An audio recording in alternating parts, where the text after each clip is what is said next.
감사합니다. 엇갈린 그런 심정을 가지고 좀 삽니다. 우리가 그리스도 안에서 하나님 나라의 백성이라는 것이 너무나 큰 특권이고 감사한 일이기도 하지만 또 어깨 무거운 부르심이죠.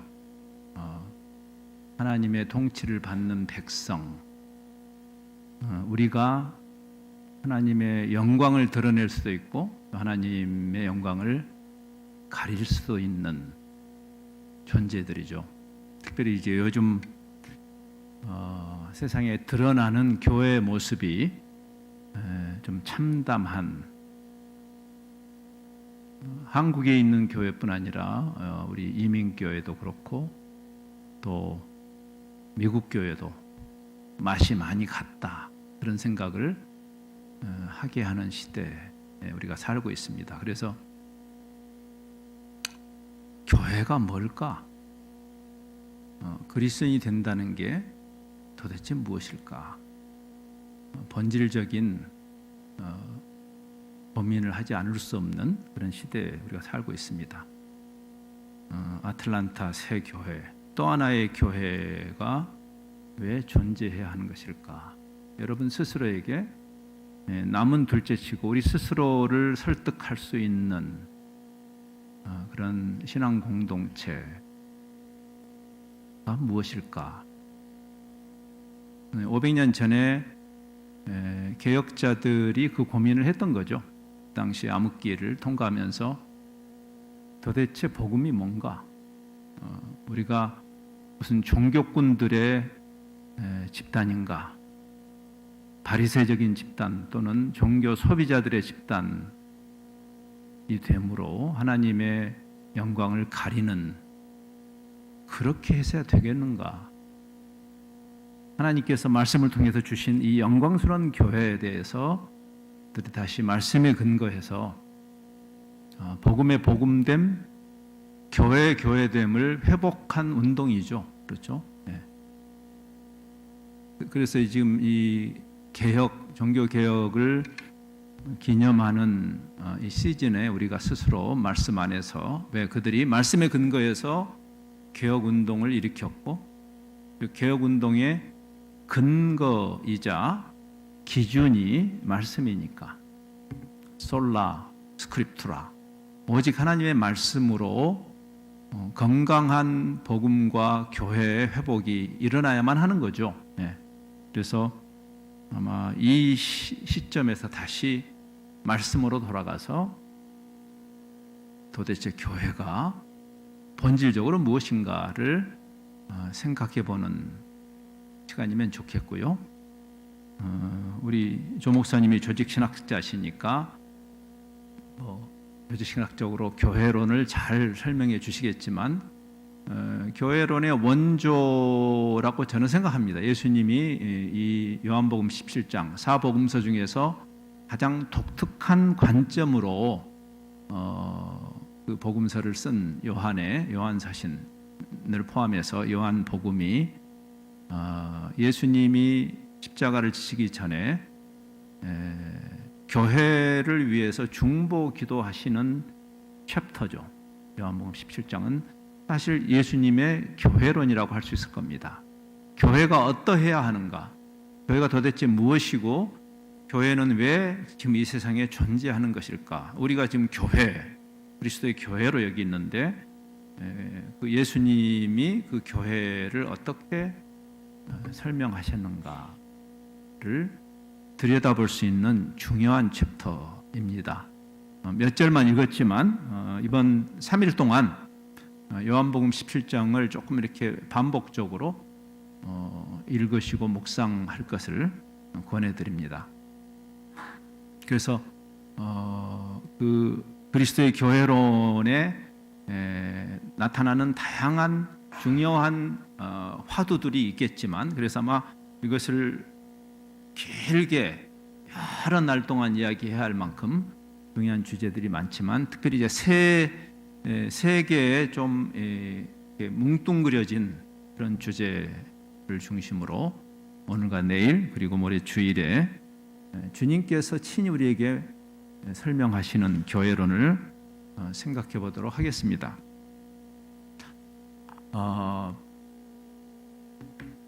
크게 두 부분으로 생각할 수 있겠습니다. 이제 요한복음 17장에 예수님이 교회를 중보하실 때 교회가 왜 이 목적이라는 개념, 이제 제가 선교적 교회론이라고 할 때는 그 선교적이란 말은 사실 목적적이란 뜻입니다. 목적적 또는 사명적. 이 교회가 여기 왜 있는가? 하나님은 무슨 목적으로 교회를 세우셨는가? 우리가 교회인데 우리는 무슨 목적으로 이 땅에 존재하는 것인가? 라고 말할 때 그것이 이 사명과 목적은 사실 같은 개념이죠. 여러분이 일반 회사에서도 비영리 단체뿐 아니라 일반 회사에서도 사명 선언문을 이야기할 때 미션 스테이트먼이라고 하죠. 미션이라는 말은 우리가 너무 선교란 말을 좁은 의미로 사용하고 있는데 오히려 교회가 그렇죠. 해외에서 일어나는 어떤 일을 선교라고 하는 것은 굉장히 그 편협한 정의입니다. 사실은 우리가 존재하는 이유, 목적. 그래서 미션, 우리의 미션이라는 것은 여러분이 여름에 단기팀에 가서 뭘 도와주고 이렇게 말하지 말고 교회가 왜 있는가? 어떤 의도를 가지고 하나님이 교회를 세우셨고 지금 우리는 어떤 목적을 향해서 존재하는가? 근데 이 질문, 이 큰 질문이죠. 이 큰 질문은 두 가지 측면을 이 17장은 이야기합니다. 하나님이 그 목적을 향해서 우리를 부름받은 공동체, 소명이라는 말을 쓰죠. 부름, 교회란 말의 의미입니다. 에클레시아라는 단어 자체가 부름이란 뜻이에요. 불렀다. 우리가 누구를 불렀다는 것은 뭔가 목적이 있어서 부르지 않습니까? 여러분이 자녀를 부를 때 아무개야 하고 부를 때 뭔가 심부름 보내기 위해서 어떤 목적이 있어서 부르지 않습니까? 교회란 말 자체가 소명이란 뜻이에요. 그런데 주님이 어떻게 하셨냐면 세상에 있는 우리를 세상으로부터 불러서 세상으로 보내신 이 개념을 오늘 저녁에 좀 생각해 볼 겁니다. 그리고 어떻게 세상을 위해서 존재할 수 있을까? 우리가 세상을 이 선교적이란 말은 무엇을 위해서 존재한단 말인데 우리가 이 세상에서 이기적인 집단 이기주의적인 그런 단체가 아니라 예수님이 그러했던 것처럼 하나님께서 성부가 성자를 이타적으로 보내신 것처럼 아버지께서 나를 보내신 것처럼 나도 너희를 보내는, 그래서 교회를 이타적 집단으로 보내죠. 우리가 2000년 교회 역사 속에 반복적으로 교회가 잘못하는 부분입니다. 우리를 특혜 집단으로 규정하는 거예요. 특혜 집단. 은혜는 특혜가 아닙니다. 우리는 오히려 하나님의 축복을 유통하는 자로 열방을 축복하는 자로 여기 있는 거죠. 근데 어떻게 우리가 열방을 축복할 수 있는가? 어떻게 함으로? 세상에 속하지 않음으로. 이 개념을 예수님의 중보기도 속에서 발견해내고 의미를 곱씹어 보는 것이 내일과 모레의 숙제가 되겠습니다. 그래서 교회라는 그 부르심, 목적 있는 부르심, 그리고 그 목적을 감당할 수 있는 우리의 자질, 그것이 바로 거룩이라는 개념인데 그 부분을 내일과 모레 좀 더 생각해 보도록 그렇게 하겠습니다. 자, 이 부르심이란 말 우리가 이제 콜, 이 영어에서 콜이죠. 불렀다. 세상으로부터 우리를 불러내서 이제 이것만 생각하면 우리가 자꾸만 세상으로부터 분리되는 개념을 생각하죠. 아마 2000년 역사 속에 가장 자주 오류를 범한 지점이고 지금도 교회가 가장 심각하게 오류에 빠져 있는 지점이 세상과 분리되는 개념. 우리를 세상으로부터 불렀기 때문에. 근데 하나님이 불러서 다시 세상으로 보내셨다는 사실을 이해해야 되는 거죠. 개혁자들도 이 깊은 깨달음을 가졌던 것을 이제 오늘 우리가 이 부분을 묵상하면서 이야기할 겁니다. 자, 부르심은 세상으로 도리를 불러서 세상 속으로 보내셨습니다. 제가 이제 중요한 신학자들을 가끔 인용을 하겠습니다. 이 알리스터 맥그라스라는 분은 지금 현재 왕성하게 활동하는 복음주의 신학자 중에 한 분이죠. 영국 분입니다. 그분이 최근에 우리가 개혁자들이 회복한 건강한 복음 위에 우리가 서 있다고 할 때, 그리고 그들이 회복한 건강한 교회론 위에 우리가 있다고 할 때 그 의미가 뭔가를 잘 풀어 쓴 책이 있어요. 우리 말로는 종교 개혁 시대의 영성이라는 책인데 그런 책은 좀 읽어 보시는 게 좋겠습니다. 네, 그 책에서 그는 이런 이야기를 했어요. 하나님의 사랑이 우리를 세상으로부터 불러낸다. 하나님 우리를 사랑해서 우리를 아무개하고 불러내셔서 그런 다음에 우리가 그 하나님이 사랑하는 세상으로 되돌아가도록 추진력을 불어넣는다. 조금 음미해 볼 만한 말씀이죠. 우리를 불러내어서 어디 개토로 보내신 것이 아니고 다시 세상 속으로 가도록 부르셨다. 그러면 조금 생각해 봐야 돼요. 우리 교회는 세상 속으로 적극적으로 들어가는 교회인가? 나의 신앙의 패턴은 세상 속으로 깊이 들어가서 인게이지를 하는 그런 영성인가? 이런 질문을 던져봄직합니다. 본문이 그 이야기를 하죠. 나는 예수님이 이렇게 기도하죠. 나는 세상에 더 이상 있지 않습니다. 상당히 좀 생각해 봐야 할 놀라운 이야기예요. 예수님 지금 떠나시면서 예수님의 자리에 우리를 두신다는 거죠. 나는 세상에 있지 않지만 그들은, 교회는 세상에 있다. 놀랍잖아요. 예수님의 자리에 우리를 두시는, 단순히 우리가 복음의 수혜 집단으로 우리를 자리매김하면 안 되는 이유가 여기 있어요. 당연히 우리는 그 복음의 혜택을 누린 사람들이지만 주님은 지금 여기서 그 자리에 교회를 두시는 것이죠. 나는 아버지께로 가옵나니 거룩하신 아버지여, 내게 주신 아버지의 이름으로 그들을 지켜주십시오. 그래서 삼위 하나님이 하나인 것처럼 그들이 하나가 되는, 내가 그들과 함께 있을 때 내게 주신 아버지의 이름으로 그들을 보존하고 지켰습니다. 그 중에 하나도 멸망하지 않고 다만 멸망할 자들 외에는 멸망하지 않도록 주께서 보존하셨다 이야기를 하시면서 이렇게 이야기하십니다. 지금 내가 아버지께로 가오니 내가 세상에서 이 말을 하옵는 것은 그들로 내 기쁨을 그들 안에, 예수님이 이 자리에 육체로 안 계셔도 그 예수님이 누리는 그 기쁨이 교회 안에 충만히 있도록, 그리고 내가 아버지의 말씀을 그들에게 주었사오니 그 진리의 말씀 때문에 세상이, 어둠에 있는 세상이 그들을 미워하는, 우리가 이 세상에서 하나님의 그 진리의 말씀대로 사는 것이 필연적으로 유발하는 대가 지불에 대해서도 말씀하신 거죠. 그러면서 우리가 내일부터 다루게 될 예수님이 세상에 계셨지만 세상에 속하지 아니함처럼 우리도 세상에 있지만 세상에 속하지 아니하는 그런 정체성에 대해서 이야기를 하시죠. 그 의미를 더 우리가 계속 3일 동안 생각해 볼 것입니다. 그러면서 이렇게 말씀했어요. 내가 비옵는 것은 그들을 세상에서 데려가시기를 구하는 것이 아닙니다. 세상 살기 힘들죠. 특별히 그리스도인으로 세상을 산다는 것이 어렵습니다.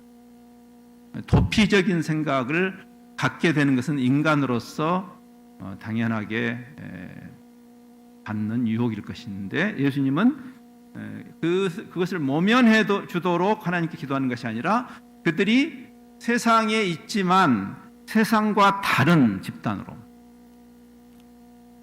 자, 이제 이 말씀을 조금 이제 곱씹어 보면서 오늘의 주제를 생각해 봅니다. 요한복음 17장에 나타나는 예수님의 교회론을 한 신학자는 이렇게 아주 간결하게 요약을 했어요. 교회는 세상에 있어야 하는 교회고, 근데 세상에 속하지 않은 교회고, 그럼으로써 세상을 위하는 교회다. 조금 생각해 보세요. 세상에 있는데 세상에 속하지 않음으로 세상을 위한다. 그것이 여러분과 저의 부르심이에요. 세상에 적극적으로 있어야 되고, 근데 우리의 진짜 소속은 세상이 아니고, 근데 우리가 세상에 속하지 않음으로 세상에게 유익을 준다라는 것이 무슨 의미일까? 오늘 저녁에 그 생각을 해보겠습니다. 자, 주님이 떠나시면서 우리를 그분의 역할, 십자가를 지시는 그분의 역할로, 나를 따라올래? 자기 십자가를 지고 따라와 하시는 그 주님의 그 말씀의 의미를 이해해야 돼요. 그분의 역할과 그분의 현장, 그분의 예수님, 삼위 하나님께서 성부께서 성자를 보내실 때 성자께서 역할해야 할 현장이 세상이에요. 근데 그리스도의 몸으로서 우리도 그곳으로 보내시는 거죠. 교회를 세상으로 보내셨다. 11절에 나는 세상에 더 있지 않지만 그들이 세상에 있고, 18절에 아버지께서 나를 세상에 보내신 것 같이 나도 교회를 세상으로 보내었습니다. 그러면 이제 이 예수님의 기도에 근거해서 현대 교회, 우리 아틀란타 세교회를 포함해서 교회의 현장, 우리가 하나님의 교회로서 그리스도의 몸으로서 우리가 발휘되어야 할 현장은 이 자리가 아니고 예배당이 아니고 세상이죠. 만일 우리의 신앙의 현장을 예배당으로 규정하는 것은 그것은 격리하는 것이고 개토화되는 것이죠. 사실은 이 오류를 가장 빈번하게 범했습니다. 역사적으로. 지금도 범하고 있고. 이제 뒤에 보게 되겠지만 레포메이션은, 개혁은 기독교 신앙의 현장을 성당으로부터, 여러분 유럽을 가시면 얼마나 의리의리한 성당들이 많습니까? 그렇죠? 예. 로마 교회는 성당이라고, 우리로는 교회당이죠. 우리의 신앙이 발휘되어야 할 현장이 여기가 아니라는 거죠. 이 자리가 불필요하다는 얘기는 아니고, 그러나 신앙이 왜? 우리를 부르신 부르심이 세상을 위해서 존재하는 거예요. 그래서 레포메이션은 그 신앙의 자리를 성당으로부터 세상으로 끌어낸 운동이었어요. 반성이 필요하죠. 우리가 간판이 로마 교회가 아니고 개신교회라는 간판을 달았기 때문에 우리가 그 개혁자들이 회복한 교회론 위에 서 있다라는 보장은 없는 것입니다. 그들은 훨씬 더 적극적으로 성당을 빠져나와서 도시로 간 운동이었기 때문에. 왜? 그것이 바로 개혁신학의 핵심이에요. 하나님의 통치가, 하나님 나라라는 개념이죠. 하나님의 통치가 모든 영역에 임해야 하니까. 교회당에만 임하는 하나님이 아니고 하나님이 만유의 주제이시기 때문에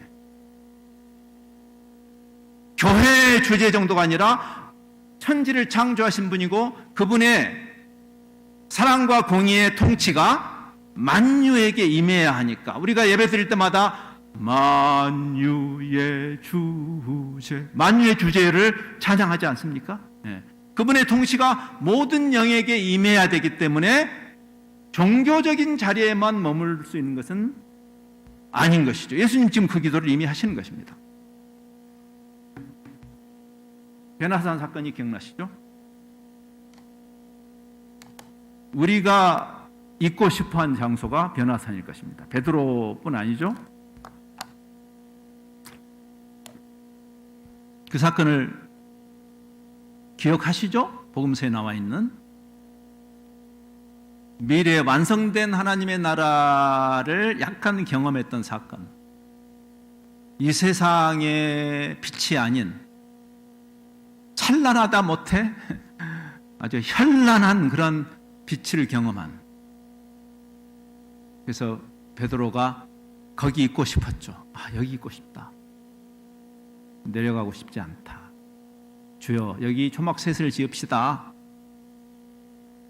그래서 율법의 대표인 모세와 선지자의 대표인 엘리야와 그다음에 예수님을 위해서 우린 여기서 그냥 바깥에 한 데서 자 좋으니까 여기 있읍시다. 우리도 일반적으로 은혜 받으면 당하게 되는 시험이에요. 그게 여기 있고 싶다. 이 찬양 기억나시죠? 저 장미꽃 위에 있을. 그 찬양의 3절입니다. 밤 깊도록 동산 안에 주와 함께 있고 싶죠. 하지만 슬픈 세상에 할 일 많아서 나를 가라. 변화산에 머물기를 원했지만 하나님, 예수님께서는 세상으로 다시 데리고 가시죠. 교회가 있는 이유예요.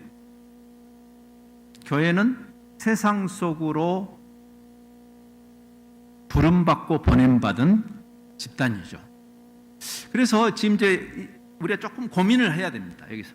왜냐하면 우리가 복음주의라고 하는, 특별히 복음주의 교회가 이 부분에 너무나 처절하게 실패를 해왔고 지금도 실패를 하고 있기 때문이에요. 우리가 선교적이란 말은 구체적으로 세상 속으로 들어가지 않고는 일어날 수 없는 이야기예요.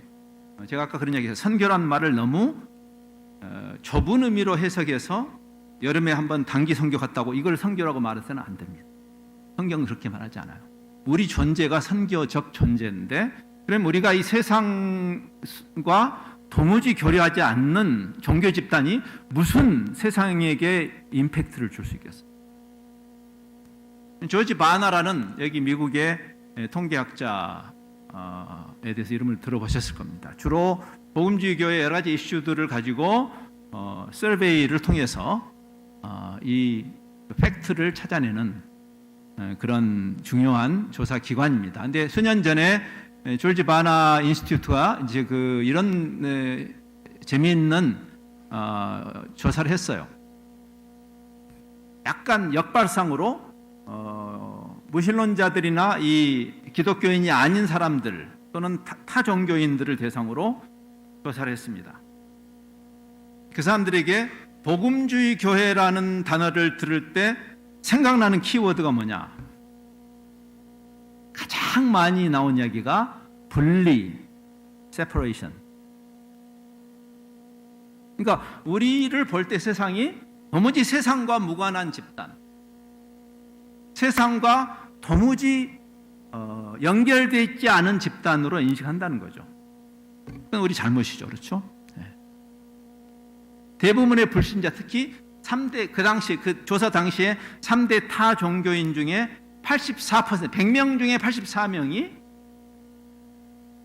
건성으로라도 아는 친구가 없어요. 예수 믿는 친구가 한 명. 뒤집어 말하면 우리가 도무지 기독교인이 아닌 사람하고는 우리가 상종하지 않고 있다는 것을 보여주는 거죠. 이건 상당히 심각한 문제예요. 세상으로 보내셨는데 우리는 세상과 단절하고 있는 것이 우리의 현 주소라면, 주님께서 교회를 세우시고 부르시고 이 땅에 두신 그 의도와 맞는 것일까? 현대 교회가 그런 질문을 스스로에게 던지지 않을 수 없다. 그렇죠? 예. 그래서 여러분 잘 아시는 마틴 루터 킹 주니어도 이 문제를 심각하게 받았습니다. 주일 아침은 동질 집단끼리, 우리로 치면 우리 주로 이제 특별히 크리스찬들끼리만 뭉치는 소위 디스크리미네이션이 가장 심한 시간. 아이러니죠. 교회가 무엇 때문에 존재하는가? 우리는 세상과 도무지 관계가 없고 우리끼리만 좋아서 죽고 못 사는 그런 집단이 아닐까?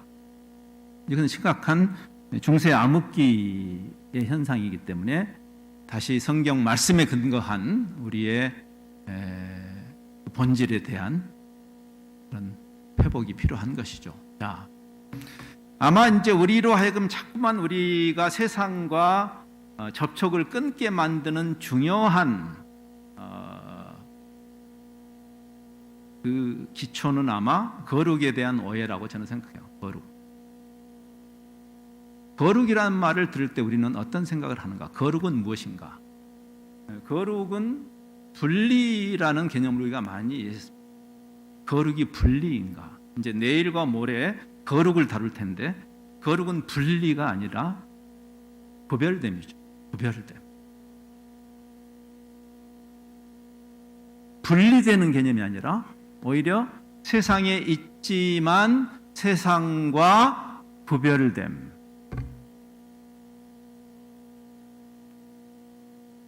세상과 너무 오래 지내면 세상에 물들기 쉬우니까 세상에서 시간을 덜 보내고 우리끼리 모여 있자라고 말하는 것은 대단히 잘못된 오리엔테이션이라고 저는 생각합니다. 마치 구더기가 무서워서 장 담그지 않는, 우리 장을 담궈야 되는데 물론 구더기를 줄여야 되죠. 예수님의 기도를 보시면 내가 비옵는 것은 그들을 세상으로부터 우리를 분리시켜 달라고, 우리를 저기 절간 기독교로 만들기 위해서, 우리를 저 수도원 기독교로 만들기 위해서 그렇게 기도하신 적이 없어요. 예수님 스스로가 적극적으로 세상으로 오셨고, 오히려 그 당시에 종교 지도자들이 볼 때 지나치게 세속적일 정도로 세상과 짝하셨던 분이 예수님이시죠. 근본적으로 생각이 바뀌어야 될 필요가 있죠. 저들을 세상에서 데려가시기를 위함이 그렇게 기도하는 것이 아니고, 그들이 세상에 있지만 악한 세상에 물들지 않는, 우리는 악에 물들지 않기 위해서 우리는 단죄를 택할 때 예수님 아닙니다. 주님, 하나님, 저들이 세상에 있게 하시되 세상에 있지만 세상에 물들지 않는. 쉽지 않은 얘기죠. 그것이 우리 교회를 향한 주님의 기도입니다. 자, 그래서 여기서 우리가 의미적으로 구분해야 되는, 같은 단어를 쓰지만 다른 의미로 사용되는 단어가 성경에 세상이라는 단어예요. 똑같은 단어를 쓰지만 다른 의미로 쓰십니다. 생명도 마찬가지입니다. 성경 안에 생명이란 단어를 두 개의 다른 의미로 써요.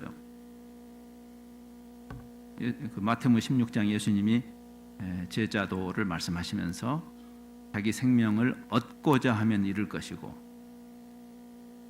기꺼이 잃으면 얻을 것이다 라고 할 때 그 두 가지 다른 생명이잖아요. 분명히 그렇죠. 똑같은 단어를 쓰지만 성경이 똑같은 단어를 가지고 유혹과 시험과 그 시련을 쓰기도 합니다. 그렇죠. 그러니까 우리가 의미적으로 구분해야 할 중요한 개념이 바로 세상이라는 개념과 세속이라고 하면 더 좋을 개념이에요. 그러나 성경에서는 같은 단어를 씁니다. 두 개의 다른 의미로. 세상, 우리가 피해야 할 세상은 사실은 세속이라는 의미예요. 세상의 가치를 말합니다. 이제 우리가 보통 세상과 짝하지 않고 우리가 거룩해지기를 원합니다라고 할 때는 세상을 피하라는 개념이 아니고 살아간 세상이 추구하는 세속적 가치를 말하는 거예요. 그렇죠? 요한일서에 나오는 이 세상이나 세상의 것들을 사랑하지 말라. 그것은 육체의 정욕과 안목의 정욕과 이생의 자랑을 할 때 그건 세상의 가치죠. 그렇죠? 그러니까 우리가 피해야 할 것은 세상과 도무지 우리는 관계하지 말아야 되고 세상과 떨어져야 되고 세상을 오히려 미워야 된다라는 그런 의미가 아니죠. 하나님이 세상을 사랑하셨잖아요. 하나님이 세상을 사랑해서 독생자를 주신 거잖아요. 하나님은 세상을 사랑하시면서 우리는 세상을 사랑하지 말라고 하셨을까요? 그런 의미가 아닌 거죠. 우리 믿음의 선배인 어거스틴이 1600년 전에 이런 말을 했어요. 성경을 보면서. 우리는 이 세상을 사랑하지 말아야지만, 여기서 말하는 것은 사실 세속이죠. 세상이 추구하는 가치는, 그래서 마지막 날 우리가 이 문제를 다룰 거예요. 거룩의 중요한 개념이 가치관의 전환입니다. 가치관이 바뀌는 거죠. 회심이라는 말의 의미예요. 회심은 종교를 바꾸는 것이 아니고 사실은 가치관이 바뀌는 것입니다. 주님 때문에. 우리는 이 세상이 추구하는, 이 타락한 세상이 추구하는 그 가치를 사랑해서는 안 되지만, 즉 세속은 멀리해야 되지만 세상은 보듬어야 하는 것입니다. 세상이 우리에게 미혹거리가 되지 않는 방식으로 그 안에, 반드시 그 안에 있어야 한다. 교회는 세상으로 보내심을 받았으니까 그것이 바로 세상에 속하지 않음이란 말이에요. 그 말이에요. 세상에 있되 세상 속에 적극적으로 들어가지만 세상에 속하지 않음은 가치관의 이슈이기도 하죠. 아까 제가 소개한 그 알리스터 맥그라트는 그것을 이렇게 설명했어요. 우리가 세상과 세속을 혼용해가지고 아예 세상과는 전혀 접촉을 끊고 우리끼리만 교회당에 모이는 그런 게토 멘탈리티를 가지게 된 것은 성경적이지 않다. 우리가 세상에게 빛으로 소금으로, 세상에게 복음의 증인으로 역할을 하기 위해서 평소에는 우리가 고립되어 있으면서 한 번씩 hit and run, 여러분 뺑소니 운전사를 hit and run 드라이버라고 그러죠. 네. 그래서 hit and run evangelism이라는 말이 있어요. 우리 총동원 전도주의를 하면 한 번씩 우리가 죄책감을 면하기 위해서 가서 예수 믿고 천당 가세요 하고 도망가는 거예요. 근데 그게 그렇게 해서 무슨 세상이 바뀐다는 거예요. 택도 없는 이야기를 하는 거예요. 고립된 그리스도인의 영토 속에 우리끼리 안전하게 우리끼리 있으면서 세상을 향하여 복음을 증거한다? 신뢰하기 어렵습니다. 세상을 향하여 증거하는 진짜 증인들은 그 속에 몸을 담그는 자들입니다. 갑자기 튀어나와가지고 몇 마디 하고 가면 세상이 변한다고요? 그렇게 말하지 않죠. 예수님이 그렇게 안 하셨죠. 우리의 영성이라는 것이 뭘까?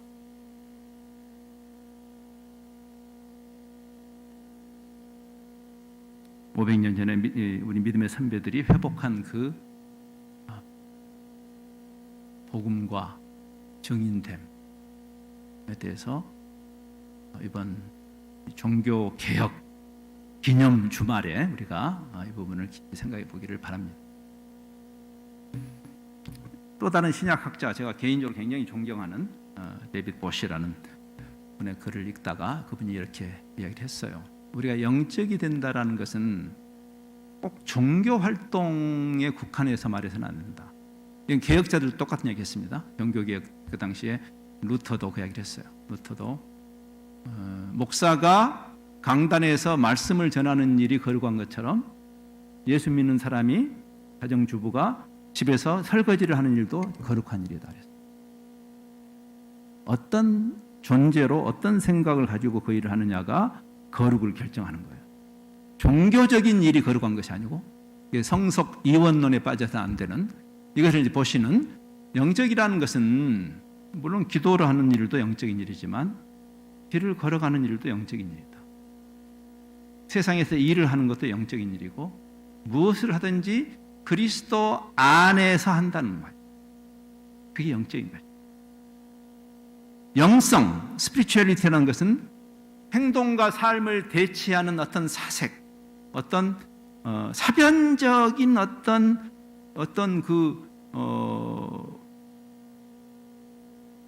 그런 활동을 영성이라고 말해서는 안 되고, 세상에 참여하는 것과 대비되는 도피, 수도원적 도피도 아니다.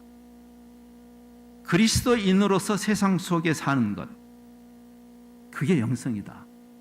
이것은 개혁자들이 회복한 성경이 말하는, 성경에 의해서 다시 영성을 재정의한 것입니다. 자, 그래서 예수님의 기도는 우리가 적극적으로 세상 속에 있어야 하고, 그러나 세상에 물들지 않음으로 세상을 위하는 존재, 세상을 위하는 존재란 말이 선교적이라는 뜻이에요. 선교적. 하나님께서, 성부 하나님이 성자 하나님을 선교적으로 보내신 것입니다.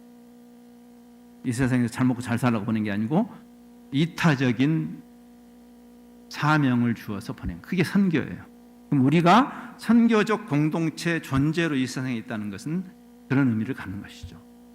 다시 말씀을 볼 때, 세상에 더 있지 않지만 그들이 세상에 있습니다.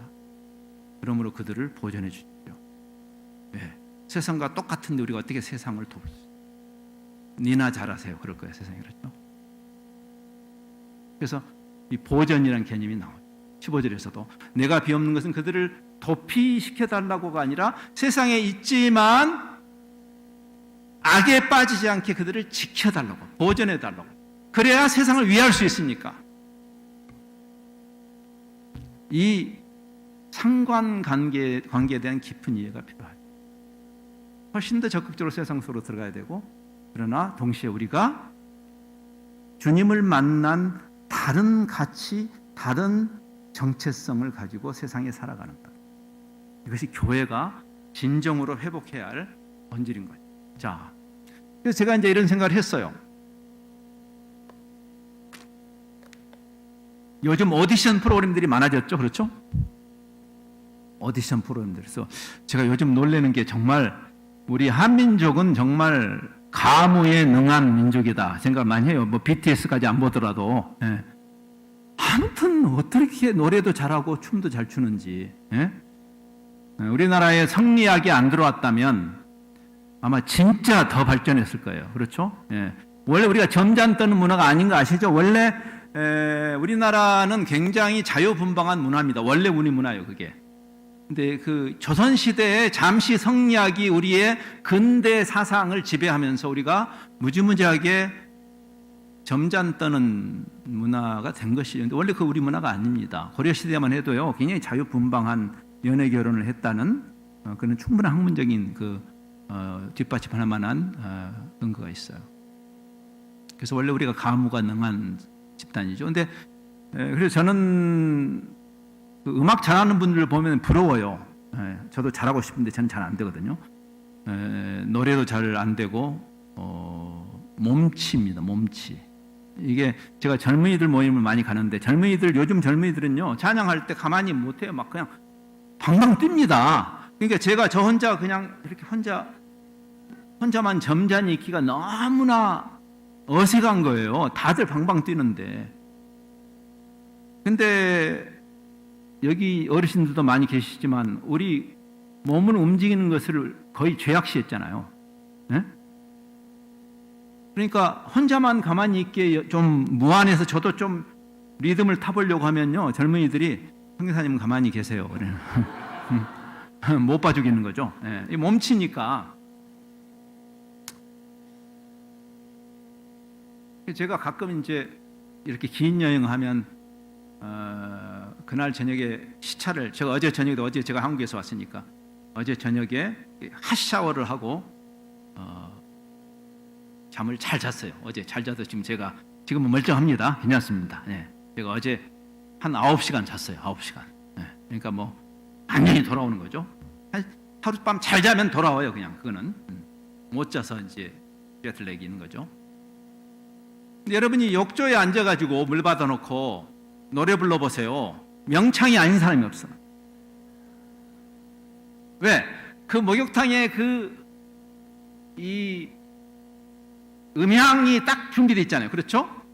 좁은 방에 내 소리가 증폭돼서 들리고, 나도 괜찮은데? 근데 사실 따지고 보면 욕조에 앉아서 명창이 아닌 사람은 없어요. 욕조에서 잘하는 것처럼 느껴진다고 해서 그 사람이 명창이 아니라 그 사람이 객관적으로 오디션에 나가서 인정을 받아야 되는 거예요. 교회당에서 열심히 활동한 사람이 믿음이 좋은 것일까요? 필요 조건이겠죠. 그 사람이 정말 헌신된 사람이라면 공동체 안에서도 잘 섬기겠죠. 근데 그거는 충분 조건은 아니에요. 목욕탕에서 아무리 잘 불러도 그 공명이 없는 데 가서 객관적으로 검증을 받아요. 그 세상이에요. 우리의 영성이 세상 속에서 인정을 받아야 되는 것이죠. 교회당이 아니라. 미국의 그 대학 캠퍼스 미니스트리라는 그 IVF라는 단체의 리더 중에 한 분이죠. 이 레베카 피플트라는 분이 좀 오래됐어요, 이 책은. 그러나 많은 생각을 하게 하는 책이어서 제가 또 소개를 해요. 우리말로는 빛으로 소금으로 이렇게 번역이 되는데 원 제목을 보면 이렇게 됐어요. Out of the salt shaker. 너희는 세상에 소금이 할 때 소금이 그 salt shaker, 여기 소금통 안에 밖으로 나와야 되잖아요. 그렇죠? 예. 여기 아틀란타도 여름에 조금 약간 고온다습하죠, 여기도. 그렇죠? 예. 그래서 여름에 식당에 가서 이렇게 여러분이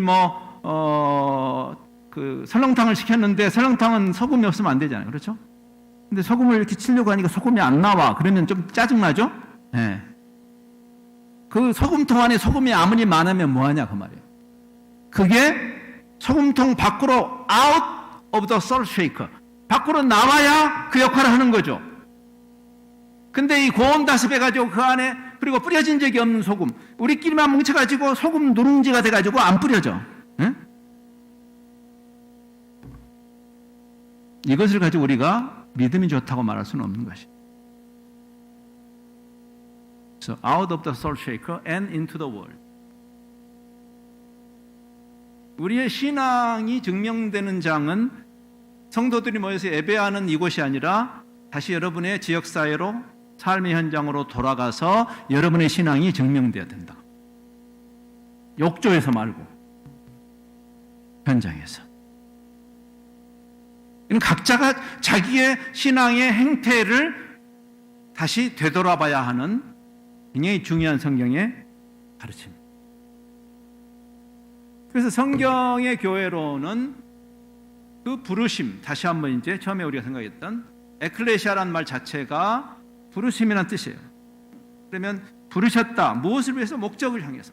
릭 워렌이란 목회자가 잘 아시죠? 목적이 이끄는 삶을 쓴 그분이 그 책을 쓰기 전에 먼저 쓴 책이 목적이 이끄는 교회라는 책이에요. 그분이 말씀을 통해서 깨달은 거죠. 아, 내가 담임 목회자로서 내 역할이 우리 성도들의 기저귀를 갈아주는 게 담임 목회자의 역할이 아니라는 것을 말씀을 통해서 깨닫고 쓴 책이에요. 책. 성도들이 좋아하든 싫어하든 성도들이 교회니까, 이 건물이 교회 아니고 제도가 교회 아니고 성도가 교회니까. 근데 그 교회를 주님께서 어떻게 부르셨는데, 그 목적이 있는 그 부르심에 대해서 성도들이 그거를 달갑게 받든지 아니면 힘들어하든지 상관하지 않고 내가 기저귀 갈아주는 역할로 담임 목사의 역할을 자리매김하지 말아야겠다. 성경이 말하는 교회론으로 다시 회귀하는 그 과정에서 나온 책입니다. 실제로 구약의 교회론이라고 할 수 있는 것이 출애굽기 19장이에요. 구약의 교회라는 단어가 없지만 교회라는 것이 하나님이 목적을 가지고 자기 백성을 그 하나님의 목적을 향해서 보내신 집단이 교회라고 한다면 구약 교회가 있는 것이에요. 신학적으로. 그 단어를 안 썼을 뿐이지 하나님의 백성, 하나님의 백성으로 부르신 자들이죠. 그들이 교회인 거죠, 결국. 지금 신약의 교회론이나 구약의 하나님의 나라가, 하나님의 백성이 같은 개념이죠. 연장선상에 있는 것이죠. 그러면 그 구약의 하나님의 백성이나 신약의 교회가 무엇을 위해서 존재하는가를 보여주는 중요한 말씀이 출애굽기 19장에 나와 있는 거죠. 그것을 베드로전서에서 인용하면서 교회론, 베드로의 교회론이 거기서 또 나오지 않습니까? 거기에 겹쳐지는 세 가지 특성이 있어요. 우리에게 친숙한 말입니다. 소유된 백성이다, 너희들은 제사장 나라다, 너희는 거룩한 백성이다라는 이 세 가지 개념. 그것은 하나님께서 어떤 목적을 가지고 특별하게 택하신 백성이 열방에게 복의 통로가 되는, 제가 선교적이라는 말은 이타성을 이야기한다고 말합니다. 그 이타적 역할을 위해서 여러분은 이미 주님의 복 안에 있는 사람들이니까. 근데 그 하늘의 복을 유통하기 위해서 마치 아브라함과 아브라함의 후손인 히브리인을 택하심도 마찬가지입니다. 똑같은 개념이에요. 창세기 12장의 그 언약, 이 우리가 복음이라고 말하는 복음의 그 원초적인 개념인 이 카버넌트가 하나님이 택하신 그 집단을 특혜 집단으로 부르신 것이 아닌 것을 이야기하죠. 내가 너를, 물론 그들도 복의 대상이에요. I'll bless you so that you will be a blessing. 교회가 하나님의 복을 누리는 집단인 건 맞아요. 그러나 배타적으로 특혜 집단으로 우리를 자리매김하는 것은 하나님의 의도를 저버리는 것이죠. 우리는 이미 그 복 안에 있는 자들이고, 우리가 이 세상에 잠시 머무는 중요한 이유는 그 복을 유통하는 자로 있는 거죠. 그것을 선교적이라고 말합니다.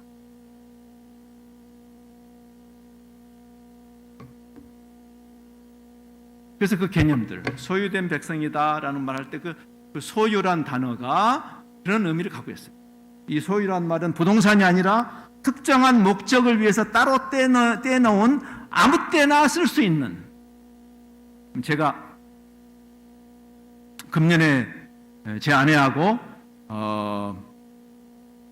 40주년을 맞았습니다. 결혼한 지. 그래서 우리가 40주년 때 뭘 하자고 약속을 했어요. 우리 둘이 배낭을 메고 여행을 하자 이렇게 약속을 해서.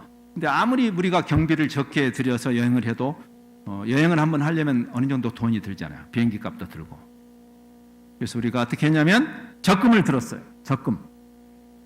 목적을 가지고 적금을 들었다. 어떤 목적이 있어서 내가 쓸 수 있는, 내가 사용할 수 있는 재물 중에 일부를 따로 떼내서 그 목적을 위해서 따로 떼내온 재산을 세굴라라고 하는 거예요. 소유된 백성이라는 말의 뜻이에요. 교회가 하나님의 소유된 백성이라고 할 때 그것은 특정한 목적. 그래서 그 돈은 붕어빵 사 먹는 데 쓰면 안 되는 거예요. 그거는. 그렇죠? 그 돈은 뭐 명품 가방이 나와서 여보 싸게 나와서 그거 하면서 살까? 안 되는, 그건 촉수원금. 그건 그 목적을 위해서만 써야 되는 거예요. 교회는 세굴라다. 하나님이 어떤 목적을 향해서 교회를 따로 떼어놓으신 것이다. 그런 의미예요. 제사장이란 말은 뭐 더 명쾌하죠. 제사장이 자기를 위한 제사장은 없어요. 제사장이란 말 자체가 자기를 위해서 존재하지 않죠. 하나님과 열방 사이의 중보자가 제사장이죠. 우리를 제사장의 역할로 교회를 부르신 것이다. 조목사님만 부르신 게 아니라 이 공동체가 바로 그러한, 원래 에클레시아의 의미예요. 원래 에클레시아가 그 고대 그리스의 양대 도시 중에 하나인 고린도와 아데네. 고린도는 그 독재자라는 빅샷을 좋아하는, 그리고 뭐든지 크고 화려한 것을 좋아하던 고린도 스피릿이 있었죠. 고린도서를 보면 바울이 그 고린도 사람들의 그러한 그 약간 과대망상적인 그들에 대해서 십자가 신학을 가지고 여지없이 그들의 생각을 무너뜨리는 책이 고린도서예요, 사실은.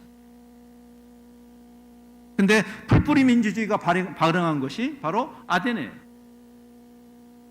그들이 그 모든 아데네의, 그 당시 도시국가 시절의 모든 아데네의 성인들이 모여서 그 도시국가의 중요한 이슈들을 정리하고 논의하고 그리고 결정하고 그리고 책임을 지는 그 직접 민주주의 시스템을 에클레시아라고 그랬어요. 에클레시아라는 단어가 원래 있었습니다. 그래서 성경에서 만든 게 아니에요.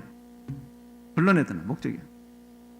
함께 원래 그래서 교회라는 개념 자체가 원래 어근상으로도 목사가 다 하는 집단이 아니에요. 성도들이 그 역할을 해야 되는 거예요. 그것이 레포메이션 아닙니까? 만인 제사장직을 회복한 것이. 목사님께 위임하면 되는 게 아니에요. 우리가 제사장 집단이죠. 여러분들이 열방과 하나님 사이에 중보자로 있는 거죠, 여기에. 죽을 때만 기도했다 천당 가기 위해서 있는 것이 아니고 선교적 부르심이죠. 그런 이해를 해야 되는 거죠. 성경 전체가 일관되게 그 이야기를 하는데 우리는 무슨 근거로 우리가 개토 종교 집단이 돼가지고 무책임하게, 우리에게는 그런 권한이 없죠. 그렇죠? 거룩한 날, 내일과 모레 우리가 생각하는, 우리가 세상을 어떻게 이롭게 할 수 있어요? 구별됨, 어두운 세상의 빛으로 존재하고 부패한 세상의 소금으로 존재. 그래서 바로 베드로는 바로 그 출애굽기 19장에 있는 그 하나님의 백성의 선교적 공동체로서의 그 자질을 끌어내서 이렇게 결론을 내린 거예요. 이는 너희를 어두운 데서 불러내어 그의 기이한 빛, 참 빛이신 그리스도를 향해서 들어가게 하신 그분의 아름다운 덕, 하나님이 어떤 분이신가? 사랑과 공의로 대변되는 그 하나님의 하나님 되심, 그 통치를 받는 자들로 세상에게 당당하게 우리가 우리를 치장할 필요도 없이 빛으로 소금으로 존재하는 증거 공동체로 있는 것이다. 그것이 베드로 전후서와 야고보서의 의도예요. 열방 속에 흩어져 사는 디아스포라 교회를 향해서. 여러분 디아스포라 교회 아닙니까? 미국 땅까지 오시지 않았습니까? 여러분이 올 때는 아메리칸 드림을 꾸면서 오셨는지 모르지만 하나님은 하나님의 킹덤 드림을 향해서 여러분을 흩으신 거죠. 여기서 여러분이 어떤 전제로 살아야 되는가? 아메리칸 드림을 이루기 위해서 이 신자유주의적 무한 경쟁 속에 이만큼도 손해 안 보려고 하는 그런 쪼잔한 집단이 아니라 손을 펴는, 세상을 이롭게 하는, 신자유주의 자본주의에서는 볼 수 없는 그런 집단, 구별된 거룩한 집단으로 부르신 것이다. 이제 결론을 향해서 가야 할 시간이네요. 자, 우리가 10월 말을 맞아서 종교개혁과 선교적 교회라는 화두는 적실해요. 왜냐하면 그게 개혁자들이 성경 전체를 놓고, 여러분 개혁운동이 일어났던 500년 전 이후에 그 다음에 100년 이상을 그들이 말씀에 창념했습니다. 왜? 1000년 이상을 지속된 중세 암흑기는 말씀을 닫아버렸던 때니까 당연하게 무당 종교로 빠지는 거예요. 근데 성경을 다시 열었을 때 성경이 우리를 깨우치는 거죠. 그렇죠? 그래서 그 100년 동안 우리가 고백하는 대부분의 신앙 고백들이 나옵니다. 근데 그 개혁자들이 말씀에 근거해서 다시 회복한 그 개혁주의 신앙, 개혁주의 신학의 핵심이 하나님이 모든, 하나님의 통치가 모든 영역에 임해야 하는 것입니다. 사실은 영혼 구원이란 말은 그래서 적절한 표현이 아니라고 저는 생각해요. 저는 그런 표현을 안 쓰는 게 좋다고 생각합니다.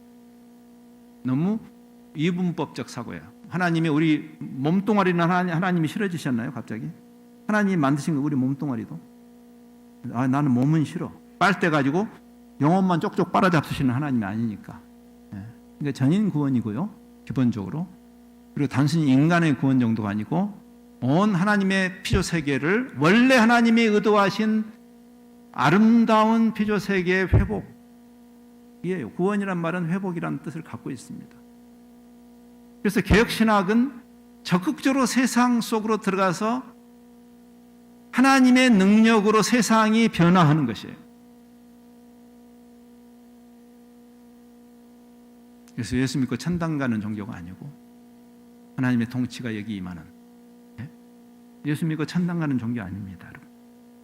오히려 예수님은 당신의 나라가 오셔서, 우리가 가는 게 아니고 오는 거예요. 하나님의 통치가 임하는 것이에요. 여러분의 사생활 속에도 하나님의 통치가 임해야 하고, 주일날 교회 나오는 것만 말고,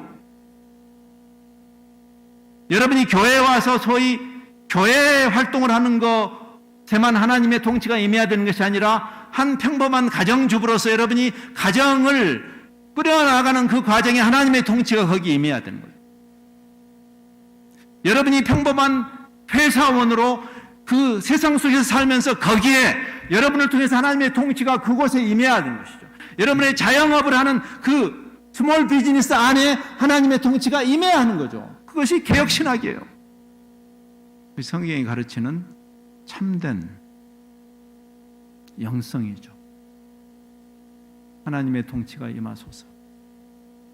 주님이 그래서 기도를 바꿔주셨잖아요. 우리 기도를 교정해 주셨잖아요.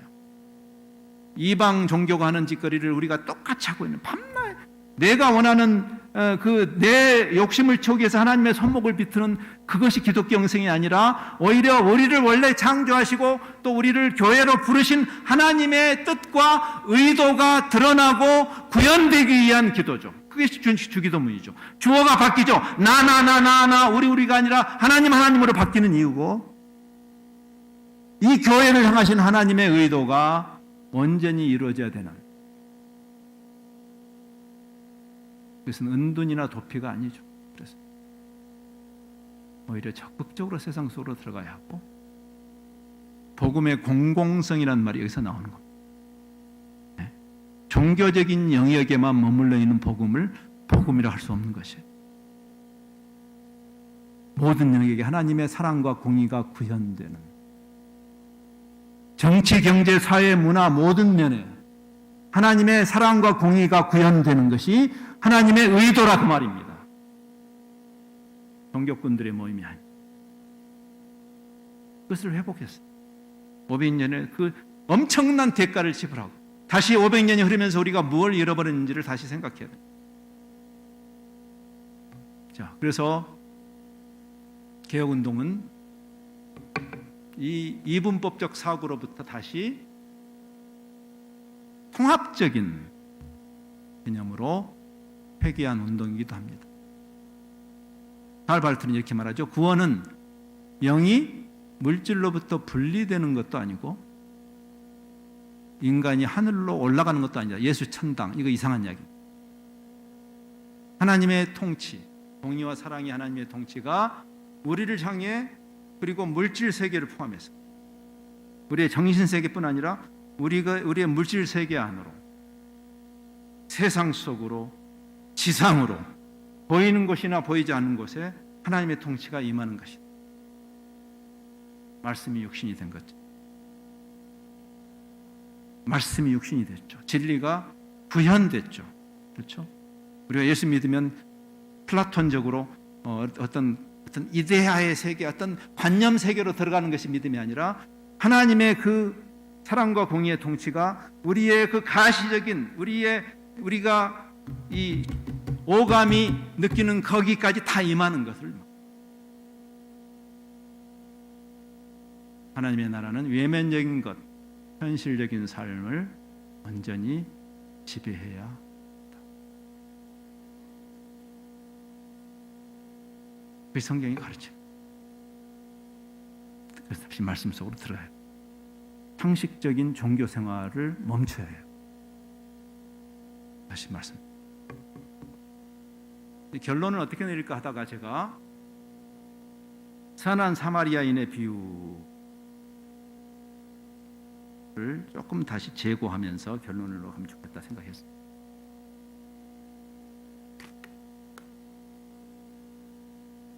고통 많은 세상, 이게 교회는 뭘까? 그렇죠? 여러분이 한 개인 그리스도인으로서도 마찬가지예요. 우리가 사는 지역사회나 우리가 몸담고 있는 직장에서 고통당하는 자들에게 우리는 어떤 존재여야 할까? 선한 사마리아인의 비유가 이것을 굉장히 예리하게 우리에게 도전합니다. 제사장과, 거기 있는 제사장과 레인이 특별히 나쁜 사람들이었을까? 저는 그렇게 생각하지 않습니다.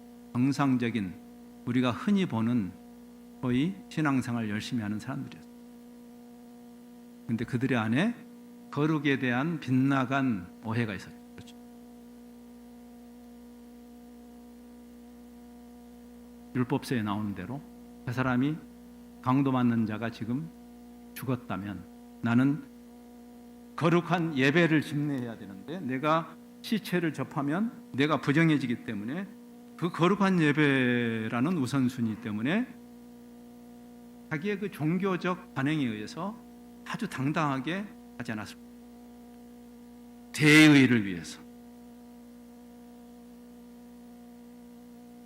우리가 지금 고통받는 이웃들을 생각할 때 도움을 쉽게 줄 수 있는 이웃도 있지만 껄끄러운 이웃도 많습니다. 그렇죠? 지금 요즘 미국이 아메리카 퍼스트 하면서 난민들에게 대한, 제가 오늘 난민 사역하는 부부하고 낮 시간을 보내고 왔습니다만은 교회하고 다른 성 정체성을 가진 사람들에게 우리는 어떻게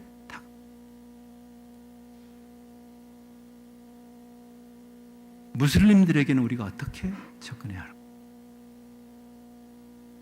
몸을 파는 사람들하고 우리는 어떻게 릴레이트 해야 될까?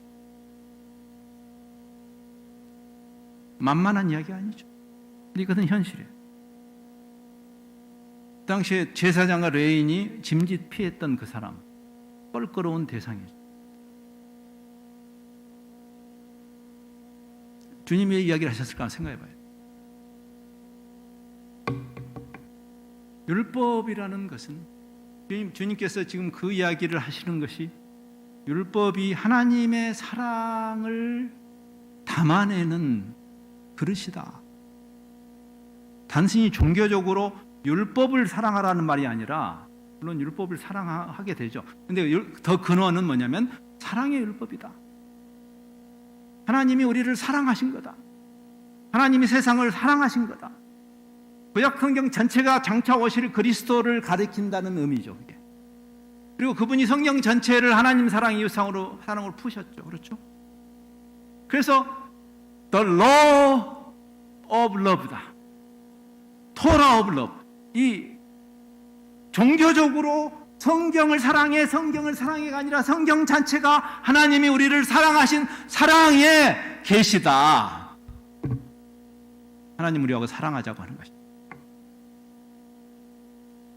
선한 사마리아인의 비유는 사랑에 관한 가르침이다. 종교적으로 적선해서 극락영생하는, 선을 또 쌓아라는 그 가르침이 아니라 기본적으로 이것은 사랑의 문법으로 이해하고 접근해야 되는 일이다. 즉 우리가 그런 껄끄러운 상황에 부딪혔을 때 우리가 그 고통당하는 이웃을 외면해야 할 그런 많은 100만 가지 이유에도 불구하고 사랑의 문법은 그 사람에게 다가가라고 하죠. 그 이야기를 한 것이다. 스캇 맥나이트도 미국이 나온 굉장히 중요한 신약 학자입니다. 그러면서 거기서 제사장과 레위인이 어디서 실수했는가 할 생각했어요. 제사장과 레위인이 율법을 깊이 이해한, 그 당시에 율법사들은 구약 성경을 거의 다 외운 사람들입니다. 지금처럼 개인이 성경을 소장하던 시대가 아니죠. 그래서 적어도 율법의 전문가가 되려면 율법을 거의 다, 바울 같은 사람, 이 다메섹에서 예수님을 만나기 이전에 이미 구약 성경을 대부분 외웠을 것으로 그렇게 추정합니다. 많은 신학자들. 바울 정도 된 사람. 율법의 조문에 대해서 밝았죠. 그렇죠? The letter of the law. 이 율법의 조문에 대해서 밝았지만 그러나 그들은 spirit of the law, 율법의 정신에는 무시했다. 요즘 우리가 사법개혁 이야기하죠. 저는 그 생각을 많이 해요. 대한민국의 법관들이 문제다고 저는 생각합니다. 왜? 그들이 대한민국 헌법을 다 외웠는지 모르지만 헌법의 정신에 무식한 사람들입니다. Letter of the law는 잘 알아요. 그래서 그걸 자기 이익을 위해서 뒤틀죠. 물론 다 그런 건 아니지만, 그러나 많은 사람들이, 나는 그 사람들이 법을 안다고 믿지 않습니다. 법을 안다는 것은 대한민국 헌법 또는 미국의 그 토마스 제퍼슨이 기한한 컨스티튜션을 안다는 것은 그 조문을 외우는 것이 아니라 그 조문 뒤에 있는 스피릿을 이해해야 돼요. 그 헌법이 왜 있는가? 법관들이 민중 위에 있는가? 왕이 백성 위에 있는가? 아니잖아요. 그 헌법의 정신이잖아요. 근데 그 헌법의 정신에 무식한 사람들이잖아요. 사법고시를 패스했어도. 그 사람들이 법을 안다고요? 지금 똑같은 이야기예요. 이 사람들이 율법을 알고 율법에 핑계를 대고 그 율법의 정신은 사랑인데, 그래서 만세를 제쳐놓고 그 죽어가는 사람을 다가가줘야 되는데, 그것을 위해서 교회가 존재하는데, 우리 교회가 어떻게 그런 사람하고 말을 섞을 수 있어? 우리 교회가 어떻게 그런 사람들하고 가장 율법을 잘하는 것 같지만 가장 무식한 사람, 스피릿 오브 더 로우를 이해하지 못했기 때문입니다.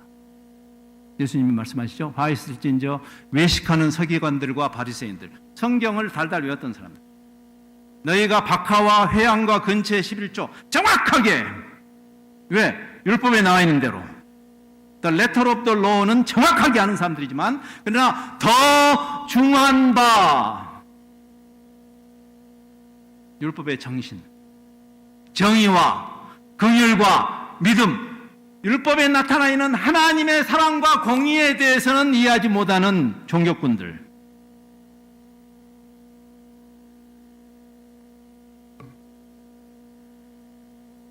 진짜 마지막으로 저는 한 가지를 더 생각하기를 와요.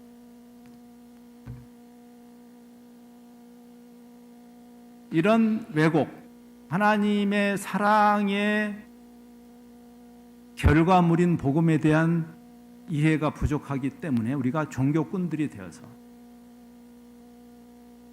그래서 이상한 종류의 가장 경건하고 가장 신령한 것 같지만 성경의 의도를 거스르는 그런 흐름이 가끔 있었다가 아니라 번창했다. 이 경건주의는 마치 사람에 대한 열정이 없어도 하나님께 영광을 돌릴 수 있는 것처럼, 요한 1서에서 요한이 말했죠. 보이는 형제를 사랑하지 않으면서 보이지 않는 하나님을 사랑한다고 참 신앙생활 쉽지요이? 보이지 않는 하나님 사랑하기 쉽습니다, 여러분. 혼자 주님 사랑해요 이렇게 하는 거 쉬운 일이에요. 근데 보이는 형제 사랑하는 거 어렵죠? 그 두 가지가 분리되지 않는다고. 하나님 사랑, 이웃 사랑. 근데 우리는 그 이웃을 사랑하지 않아도 하나님을 사랑할 수 있는 것처럼 궤변을 만든 거죠. 혹은 하나님이 영광을 받으시기만 한다면 사람의 고통에 대해 눈을 감아도 된다고 생각하게 되었습니다. 선한 사마리아인을 통해서 예수님이 지금 지적하는 부분이죠. 그렇죠? 가장 가난한 자들을 만지는 것이 곧 그리스도의 몸을 만지는 것이다. 교회라는 것은 타자를 위해 존재할 때 진정한 교회다. 왜? 그게 선교적이란 말 제가 이야기했죠. For the world. 선교, 타자를 위해 존재할 때. 여기는 우리 멤버들을 위해서 존재하는 집단이 아니라는 거지. 세상의 모든 집단은 멤버를 위해서 존재해요. 교회를 빼놓고는. 한인회는 누구를 위해 존재해요? 한인들을 위해서. 아틀란타 한인회에 일본 사람들 오면 맞아 죽습니다. 한인회 아젠다가 야, 금년에 무슨 사업을 할까요? 이번에 우리가 한인회 회비를 걷어가지고 여기는 일본 사람 도와줍시다. 말이 끝나기 전에 맞아 죽어요. 향후회, 그 향후회가 자기 라이벌 고향 출신 사람들을 위해서 존재하는 법은 없습니다.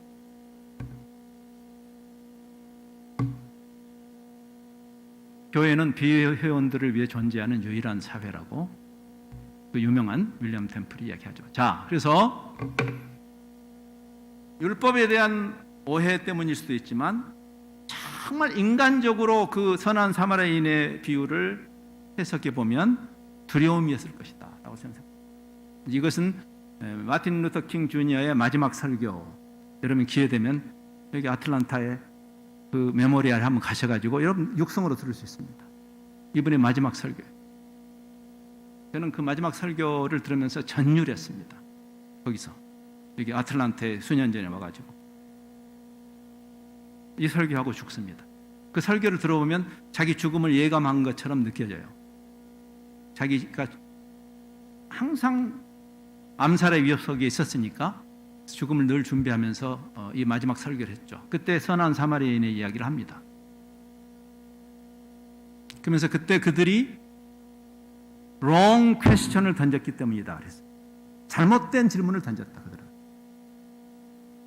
제사장과 레위인은 만일 내가 가던 길을 멈추고 이 사람을 도우려 한다면 나에게 무슨 일이 일어날까? 이게 잘못된 질문이라는 거예요. 여러분이 강도 만난 사람을 돕는다는 것은 위험한 일인 거 아시잖아요. 그래서 여러분 자식들한테도 절대 남 도우지 말라고 그러시죠. 네. 예수나 잘 믿어 그러면서. 예수 잘 믿는 게 뭔데? 내가 해 아래 이상한 일을 보는도다요 정말. 네. 이게 롱 퀘스천이에요. 내가 저 사람을 도우려고 하다가 나한테 저 사람이 강도가 아직 여기 잠복에 있을지 모르는데 내가 섣불리 저 사람을 도우려고 하다가 나도 변고를 당할 수 있지 않을까라는 그 두려움. 근데 그렇게 질문하면 안 된다는 거예요. 그리스도인. 교회는 원래 이타적인 집단으로 부르셨기 때문에 그렇게 질문하면 안 된다. 옳은 퀘스천은 뭔가?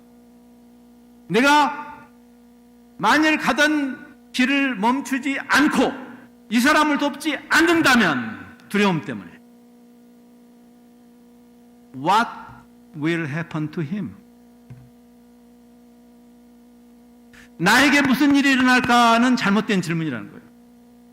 적어도 교회라면 그렇다는 거예요. 적어도 그리스도인으로 이 세상에 산다면, 우리가 이 세상에 왜 사냐면 현당 가는 거라면 예수님 영접하는 순간에 죽여주셔야지, 주님 우리를. 그렇잖아요. 그렇게 어색하게 여기서 살아야 되는 거리가.